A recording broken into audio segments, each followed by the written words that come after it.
Welcome to the collection of the wildest and craziest AITA Reddit stories of all time. From wild betrayals to shocking twists, these tales will leave you questioning who is really in the wrong. Let's dive in together. The first story for this collection is from another throwaway 55 pi. AITA. Half my neighbors don't like me, and I genuinely don't think I've deserved it. Moved into a new neighborhood about a year ago with my girlfriend. I am pretty introverted and tend to keep to myself. It's not like the days before the internet when everyone talked to their neighbors constantly. 35M. Neighbor 1. While moving into the house, she, approximately late 40s, early 50s single mom, stood in her front yard and just stared at my dad and I. It was so bizarre. He's friendlier than me and tried to make small talk, and I waved, but she didn't respond at all. Fast forward, her and I did not talk for about 10 months until one day I was putting in a new parking space. I got tired of the single-lane driveway, so just put an extra spot in. I did it nicely too, and even lined it with timber, just listening to music and tamping things down when she finally came out and stared at me again. I said hi, after about 10 minutes of it. "What are you doing with that sod?" she asked. "I'm starting a garden, so I'll compost it," I responded. She then proceeded to ignore what I said and tell me she has some low spots in her yard and directed me where to put it for her. I kept it to myself, but this made me furious. The audacity. I just responded, "I'll let you know if I have any left afterwards," and never talked to her again. Now she will stand at her side of the fence and stare at me in my yard. Neighbor 2 kept giving me the newspaper for free. I don't really want it, but didn't want to offend him, and figured I could just compost it anyway. I learned that this neighbor does nice things for a lot of people on the block, so he can get things from them. For instance, he takes care of one of the neighbor's house's snows, so he can use their garage for storage. Our first snowy day, he asked to use my snowblower. It was brand new, and I didn't know how to use it yet, so I told him I needed some time. He wanted to use it for his driveway and 3 other people's driveways, which seemed like a big ask, but I didn't care and just asked him to come by later when I've watched a couple videos and figured it out. He never came back and instead had a guy plow it with a truck. I said, "Well, okay then." But then he stopped waving to me and stopped giving me newspaper.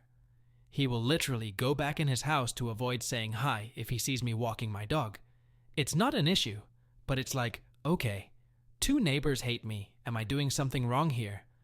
Was I supposed to bring the snowblower over to his house and knock on his door with it? Neighbor 3. She was very nice when we moved in. A little too nice, really. She brought out a huge box of dog treats and waved us over while on a dog walk one day. Then she asked us 100, increasingly intrusive, questions while giving my dog a treat every minute or so. Where'd we move from? Where do we work? Names. Even asked if we planned to have kids. I wanted to tell her to stop giving my dog treats but didn't want to be rude. The whole time she had a seemingly aggressive dog barking from the garage. It's worth mentioning that my dog is very well trained. She is actually off-leash certified for our state and could easily walk her around the neighborhood off-leash with no issues. But we don't. Some people don't like dogs and get nervous, and I totally it. She does not chase animals. Unfortunately, a while back, she got attacked by another dog at the dog park. Now she can be a little unpredictable if she gets cornered by other dogs. It's not a very common thing, but I stay aware of it. Anyway, the lady actually works at the local grocery store, and whenever we see her, she waves and says hi. Same when we're out and about walking the dog. Well, about a month or so ago, while walking my dog, she accidentally opened the door, and I learned that she actually has 2 large dogs cooped up in her garage when they came charging towards me and my 35-pound dog. She let out these halves-assed, "Oh, hey, come back." And I started yelling, "Please get your dogs, please get your dogs."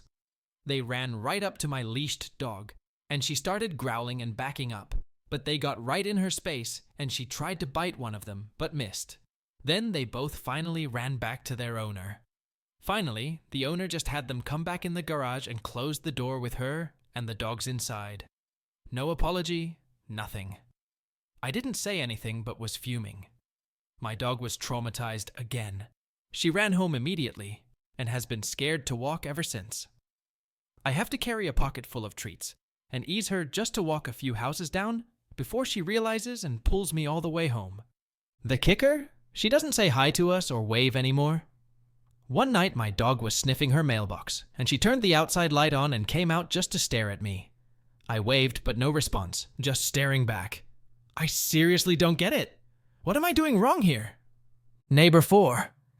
This happened last week. I was in the military a while back and worked night shift. We were required to wear these reflector belts. You can probably Google image if you're curious. I spent 8 years in the military and never once had a close call. They are very reflective. Never almost hit by a car, a truck, an airplane, nothing. Mind you, this was worn over camouflage. I wear this belt like a sash when I walk my dog at night. Neighbor 4 was pulling into his driveway and quite nearly almost hit me. No blinker, and even after he saw us, he didn't stop and wait. He still pulled into the driveway. It was a seriously stupid move, but I bit my tongue. I had a lot I wanted to say, but I didn't want to be confrontational. Enough of my neighbors hate me already. But then he got out of his truck and said, "I couldn't see you 'cause you're wearing all black," and it set me off. I stopped and said, "You didn't see the reflector belt?" To which he responded, "You're wearing all black." I was wearing a blue sweater and khakis, but it's dark, so everything looks black. My dog's harness has a reflective outline as well. I am, but you didn't see the reflector belt? I repeated. Well, yeah, but under that you're wearing all black, he said. I really wanted to get into it. This guy could have killed or seriously injured me if I was just a few feet further in the walk. But yet again, I bit my tongue.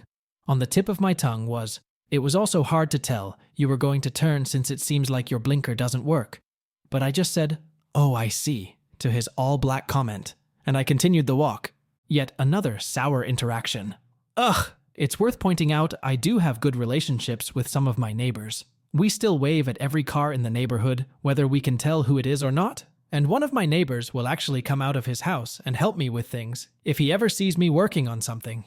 There's another dog walker my dog likes to play with when we see them too. I'm just constantly thinking of that saying, if everyone around you is an maybe you are the and wondering what I'm doing wrong to make so many of my neighbors hate me. OP is not an AH for setting his boundaries. OP's neighbors are AHs for being unreasonable and rude in their actions.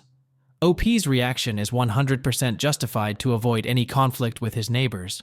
So, I would rate OP's neighbors 2.5 and OP 0 out of 5 on the AH scale. Let's now jump onto the next story from unable_tree_5775. AITA for breaking up with my boyfriend who wanted to stay in the relationship because he was happy. A few weeks ago, I, 14F, decided to break up with my boyfriend, 14M. The relationship lasted for 2 months. We both enjoyed the relationship for the time it lasted. But in the end, it was all too much for me to handle anymore, hence why I broke up with him. Allow me to paint the picture of what the relationship started off like. I went to the same primary school as him, but I left in year 5 due to bullying. In year 5, he also joined the same self-defense school I go to, which my dad owns and is the head instructor of. We took a while to become friends. We started off hating each other. After I left the school, we slowly became closer to each other and became good friends. We held this status until recently, when we found out about how we both felt. The relationship started when he confessed to liking me, and then I admitted to him too. A week after that, we attended a friend's birthday party at a theme park, and we wandered off and called it a date, despite it not really being one. From here, things seemed to get better in the relationship, and it was like I was living in a dream. After that, we began to hold hands, hug, and lay down on each other, and he was my first kiss. But things quickly escalated from kissing to making out, which for my age group is rather full on. I'd also like to mention that he was highly respected by my dad, who had actually gone and hired him to become an assistant instructor to teach young children how to defend themselves. A few of my other friends are also assistant instructors, along with myself. My boyfriend was about 3.5 years experienced, so he knew his stuff. He was well known throughout the gym and was not only a highly respected instructor, but student as well. Now, for me to explain everything. Whilst we were in a happy relationship that we throughout would last a lifetime, it obviously didn't. Soon after we began our relationship, he began giving attitude to my dad and the gym manager, whom I view as an amazing mentor. Our nice messages in the evening ended up with him telling me how much he hated the manager, and he just wished he could talk back because she is really rude. as well as how his training had been robbed from him because my dad continued to partner him up with new kids. Now, the manager can be a little bit bossy at times. But rude? My friends and I can all clarify that she only ever gets mad at people when they have done something wrong. I can clarify that he was quite frequently being partnered up with new kids, that he would spend the lesson teaching them rather than actually training. On another note, which is somewhat related to this, we would both go into the locker room, a confined space with no cameras, due to the fact it would breach privacy, to be intimate with each other, and honestly, just talk. We had been told about 12 times, nicely by the manager, that we shouldn't be going in there for several reasons. Mainly because we're opposite genders, though. Despite her polite warnings, we continued to violate the rule. The 14th time she told us, we actually weren't doing anything, we were just talking. I was brushing my hair and he was on his phone. The manager told him to clean his locker out because he was banned for a month, then told me the same thing. Immediately after being told this, I went straight to the front desk to the manager and my dad to apologize and give my reason for being in the locker room. I made sure to say that the reason didn't justify my actions and that it wouldn't be happening again. They forgave me, but I still took the punishment. My ex, on the other hand, had a bit of a hissy fit about it. We're only 14. What do they think we're doing in there? It's not fair that they just get to punish us like that. Even saying, I think they're trying to set me up to expel me. I attempted to explain to him numerous times why we were banned and the rules of the locker room, as well as the student code of conduct. But despite this, he continued to go on. A few days after this, we were doing a class together, and he said he was feeling a bit upset, to which I asked why, and he said about the locker room, and that he has exams coming up that he needs to study for. I politely tried to tell him about the locker room rules again, and asked if I could do anything to cheer him up, which I kind of feel like I regret now. He said he wanted to kiss, so after the class, I went downstairs with him into the kitchen, where there are no cameras. We kept that up for about 2 more days, and then the instructor team caught on to what was happening, and they all thought he was trying to stalk me. I went home and wrote him a massive apology message, because I felt like it was all my fault, because I was the one who insisted we go into the kitchen, and he was now taking the blame for it. I also thought it was my fault that we were banned from the locker room. To be honest, I still believe it is my fault for all of this. The thought just roams freely in my mind, even after all these weeks. If I had just gotten out of the locker room with him, even just a few seconds before, none of this would have happened. Why did I think going into the kitchen was such a good idea? I still feel really guilty for everything. On that weekend, we had the Saturday classes to attend. In the first class we trained in, my ex approached the manager after being partnered in a group of 3 and told her to partner him up with a group more experienced, to which she allowed. However, he wasn't satisfied. He wanted to partner with his regular training partner, our friend. He asked the manager to put him in another group because it was ludicrously that he had been partnered with a group of people who were underexperienced when everyone knows for a fact they've been students at the school for almost as long as me. I've been in the school for coming up to 10 years now.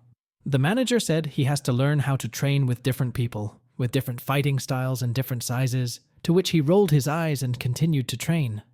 Later that morning, he tried putting his bags into the locker room because my dad said it was okay and he wasn't using his locker. The manager quickly explained to my dad that he had been banned from the locker room for a month and he had to take the punishment. My dad approached him and told him his bags needed to be outside the locker room, to which my ex actually scoffed at my dad and said, "Fine." After the kids' class, we were due for an instructor training session, but my ex left early and had a hissy fit, so my friend and I stayed for the session alone. The next day, my dad, my sister and I went out. Whilst we were out, I get a message from my ex asking if we were free and if his dad could call my dad about what's been going on.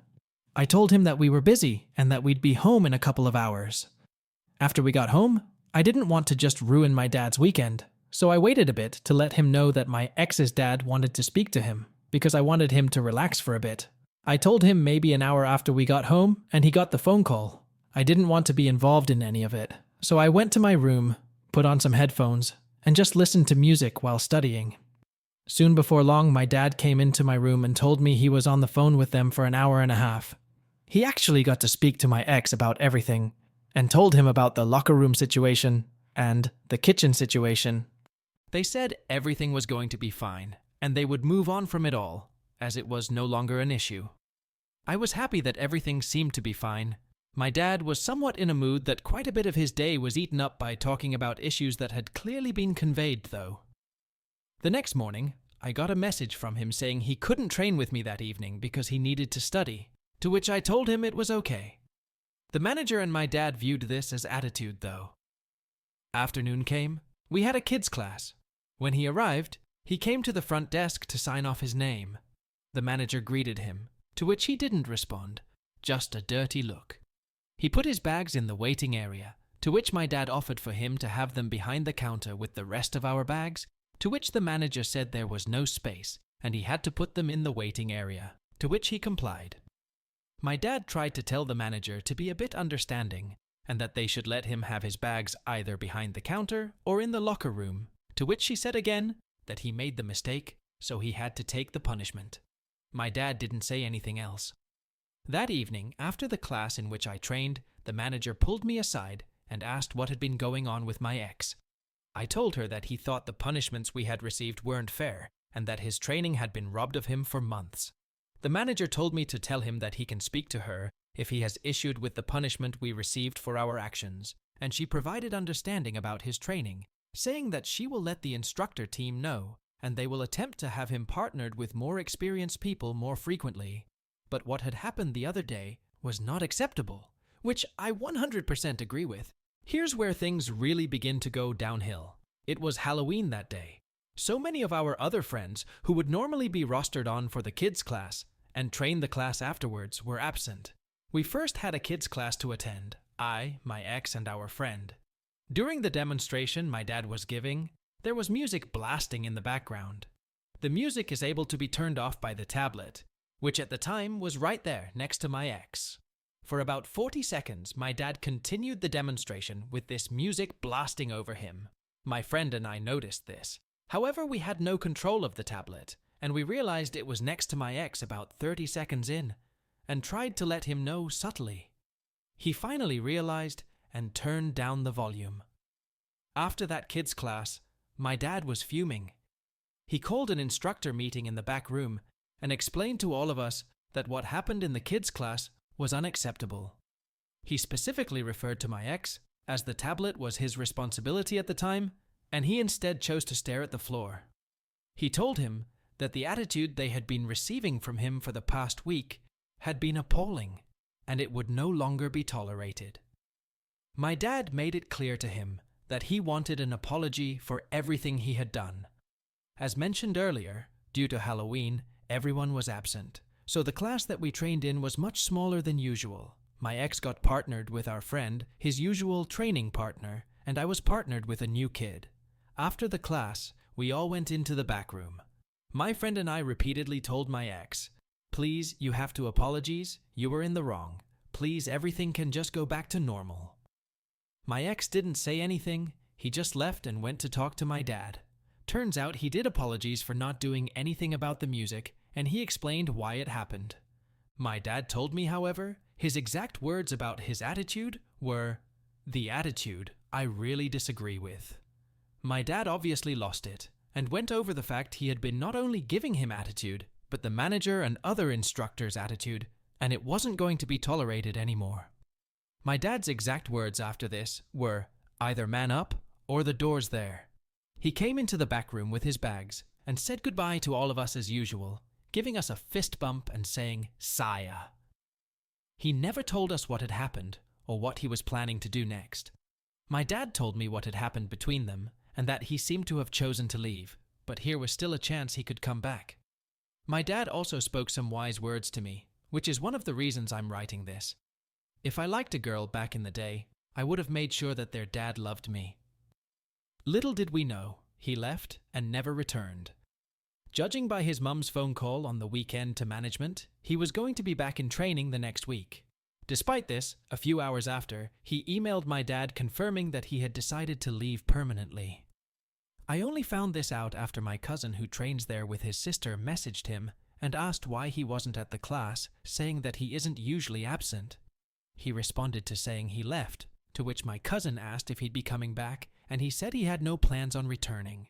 My cousin told me about the messages, which I actually became very upset about. My cousin knew about our relationship, as well as what he had been doing. My other cousin, his sister, messaged me relentlessly, asking if I was okay, and telling me it was all going to be fine, and that he doesn't know what he's done. I called up my best friend who moved states a few years back, and the moment she answered, I started bawling my eyes out to the point I was unable to talk. My sister came in and caught on to what had happened, and explained everything to my best friend.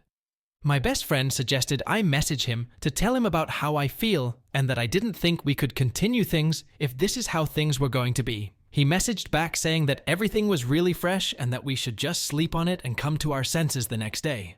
I'm not sure why, but messaging him and then seeing his response just disgusted me. I felt sick, and I ended up throwing up in the bathroom for 10 or so minutes. My sister hung up the phone with my best friend and said we'd call her back. Turns out my sister ended up calling my ex and knocking some sense into him, telling him that he was in the wrong for showing attitude, not apologizing for it, then leaving the school. He gave some pretty crappy reasoning, not going to lie. He continued to say exams are stressing him out, which I, nor any of my friends or family believe is a valid excuse. Whilst it may explain your actions, it most certainly does not excuse them, is what I told him a few days later. Despite this massive dispute, he somehow convinced me that we should just enjoy each other whilst we have each other, to which I foolishly agreed. The week after he left, I continued to bring up that we shouldn't be together multiple times, and that things won't work if he can't show respect for my dad, the manager, or any of the instructors, but he continued to insist we stay in the relationship. Anywho, exactly a week after I found out he's left for good, I got through to him, but felt horrifically guilty about it. I told him we cannot be in a relationship if he can't respect the people I love and care about, and that I hoped the relationship could work, but I couldn't see a way that it could work if he wasn't willing to fix things. He finally agreed and said that he's sorry. I told him again, he can just apologize, he can come back and we can all have a fresh start, and no grudges will be held against him. To which he just said that the message was very kind, but he isn't changing his stance on this. Now, I actually had a school event that night, and I was meant to lead my year group's dance, so I didn't really have time to be upset about that. And I had a dinner to attend afterwards with my dad, my sister, and the manager. The next day, I called up my cousin and my friend and explained everything that had happened, and I cried on the phone to them both. My cousin got his sister on the phone to come and talk to me too. Both of my cousins heard what I had to say and told me about my ex. That's pissy behavior. You deserve better. If he valued you, or any of us, our entire friend group, his training, his job, he would have stayed. I spent half of the day on the phone to them playing games online, trying to cheer up before studying, because I had an exam block coming up. I'm not sure. I'm really not. It's just that my ex seemed like he didn't want to end the relationship, and he wanted to be in it, and I feel bad for taking that away from him. I still have strong feelings towards him, but I'm not sure if he feels the same way, as I've been no contact with him for a few weeks now. I know it would be wrong for me to go scurrying back to him after what's happened. I just don't know if what I did was right. I know, we were probably too young to even be in a relationship, and I remember my dad's words from a few months back that I needed to wait until I graduated high school to start dating, and I completely ignored it. I should have just listened to my dad, because look at this situation now. I also suppose the entire thing just added on to other feelings, as my parents are getting a divorce and it's starting to get pretty ugly. That story is for another time though. I also had a few other things going on which I won't mention right now, but my ex knew about them all, and I feel like he kind of abandoned me when I needed him most. I still feel guilty that I took away something from him that he seemed to want, and he made it seem like he was happy, so AITA? OP is not an AH for breaking up with her toxic boyfriend. Her boyfriend is an AH for being disrespectful towards OP's family and rules. Instead of regretting, OP should be happy that she is no more in a toxic relationship. OP did nothing wrong by breaking up with her boyfriend, and she is not an AH, and I would rate her 0 out of 5 on the AH scale. As for OP's boyfriend, he is big AH, and I would rate him 2.5 out of 5 on the AH scale. Let's now jump onto the next story from necessary_public 3933. AITA for inviting a family member to holiday plans knowing they likely can't come due to chemo and radiation treatments. I'm at a loss. I'm tired, sad, and family sucks sometimes. So today has been a rough one. Holidays are supposed to be a fun day to get together with family, and I was all over for trying to make plans for a late Thanksgiving, early Christmas in December. A family member with cancer is living with my aunt, uncle, and their children. They were recently diagnosed with cancer 2 months ago. A couple months ago, before we were aware of the cancer diagnosis, we made plans to have a big family holiday in the middle of December. All of us kids now are married and have families of our own, and this day was going to work for all of us this year. 2 weeks ago, my aunt reached out and said we're postponing family Christmas until our family members' treatments are over. So, we were planning on having it early January.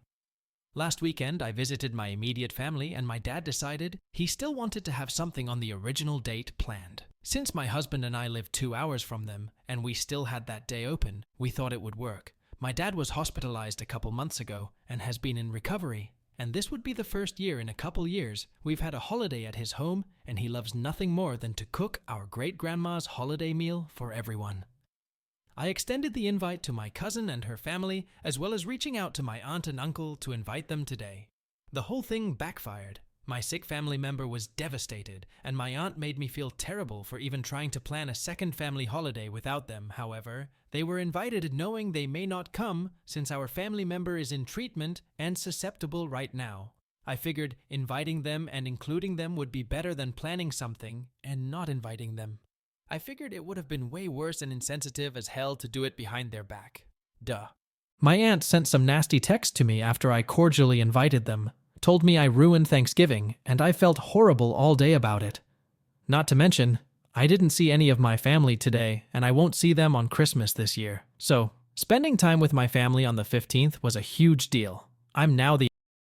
My sick family member sent a nasty text to my dad, and then my stepmom told my grandma about it, and everyone is upset, and all of us are really hurt. The family member with cancer, sick family member mentioned above, was cussing, screaming, and saying they're just going to return all of our gifts, and they want to cancel the big family holiday in January.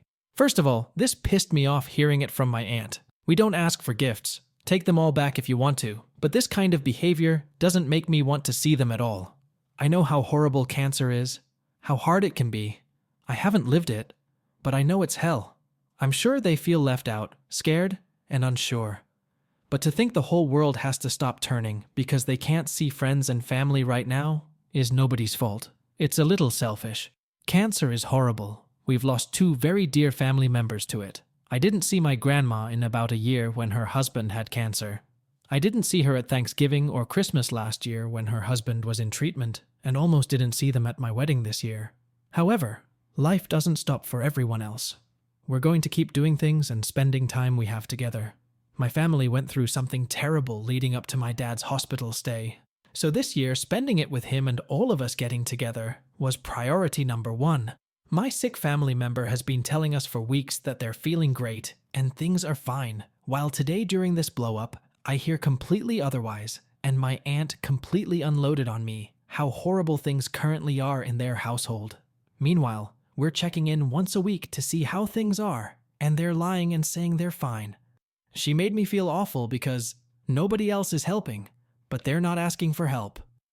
AITA for trying to get my family together anyway? I feel like LOL. OP is not an AH for keeping the family connected. OP's efforts to keep the family connected are 100% justified. OP's aunt is an AH for being harsh and blaming OP. She should discuss her concerns calmly instead of overreacting. So, I would rate her 3.5 out of 5 and OP gets a 0. What do the Mac Reddit fans think? Is the OP an AH or not? Let me know in the comment section below. If you like the stories I brought you, just hit the like button, share them as much as you can, and don't forget to subscribe to Mac Reddit for a daily dose. Bye bye, see you tomorrow with some more spicy fries.